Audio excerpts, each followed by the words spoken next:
인생게임에 로그인하였습니다. 쇼미더머니라는 프로그램 아시나요? 화려한 디스전과 자신의 생각을 마음껏 표현하는 힙합 정신으로 인기가 된 프로그램이죠. 근데 그 힙합 정신의 원조가 된 분이 바로 이분의 곡입니다. 이 몸이 죽고 죽어 100번 고쳐 죽어 백골이 진토되어 너시라도 있고 없고 임양한 일편단심이야 가실 줄이 있으랴 라는 대한민국 국민이라면 한 번쯤은 들어봤을 이 시조의 주인공 고려의 마지막 춘신 포은 정몽주 이야기 시작합니다.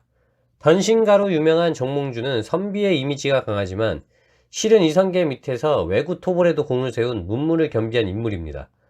학문, 외교, 경제, 군사, 정치, 인품에서 탑레벨을 찍은 사기캐였죠.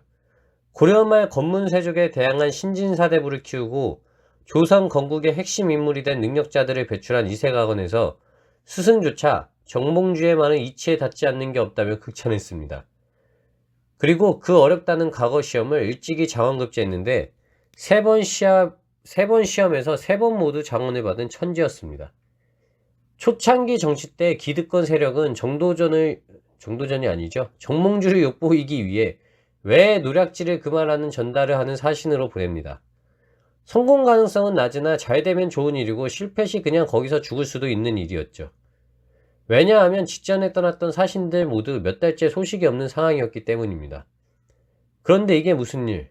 정몽주는 되려 외 지도자들을 설득하여 후한 대접을 받고 지내다가 심지어는 고려인 포로들까지 데리고 돌아오는 엄청난 성과를 냅니다.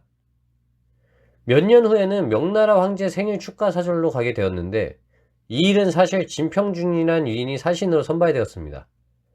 명나라 황제 홍무제는 워낙 변덕이 심하고 심술이 있어 목숨을 보장할 수 없는 길이었죠.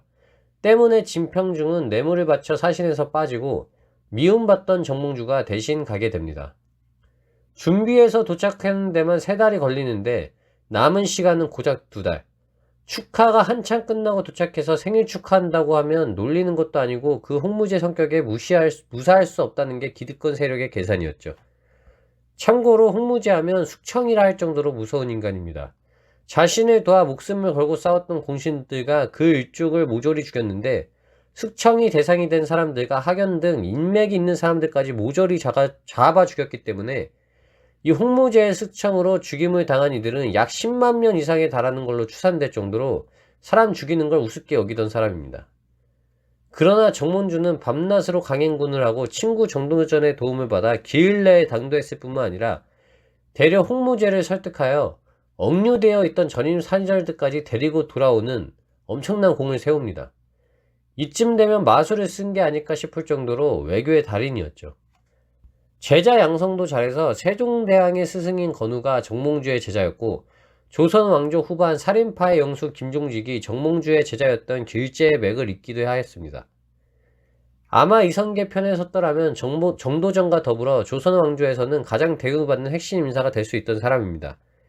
그런데 유교를 숭상한 조선에서는 비록 반대파였음에도 불구하고 정몽주의 충절을 높이사 후손들은 조선 왕조 내에서도 혜택을 받았습니다.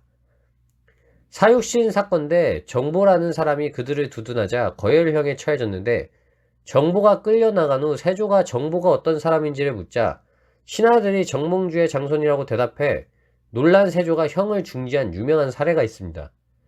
이렇게 사후에는 오히려 조선 개국의 1등 공신이었지만 오히려 역적으로 나중에 찍혀 푸대접 받은 정도전과 달리 정몽주는 처음 무덤은 손녀들이 묻어줘야 할 정도로 초라했지만 이후에는 왕릉에 준할 정도로 우대받고 조선시대 폭군들조차 정몽주의 후손들은 연자되는 것을 막게 할 정도로 특혜를 입었습니다.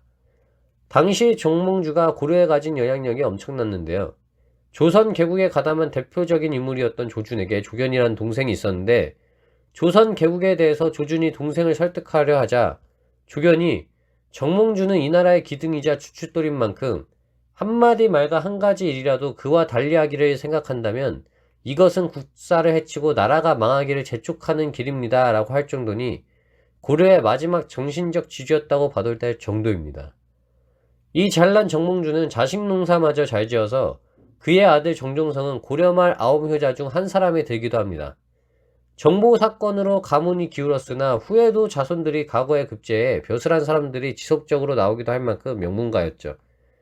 당대 사람들이 그를 가리켜 왕을 보필할 재주라 하여 왕자 지제라고 칭했고 현재는 경기도 용인시의 수지구를 관통하는 국도명이 이 정몽주에 홀을 따서 포은대로로 명명되어 있습니다.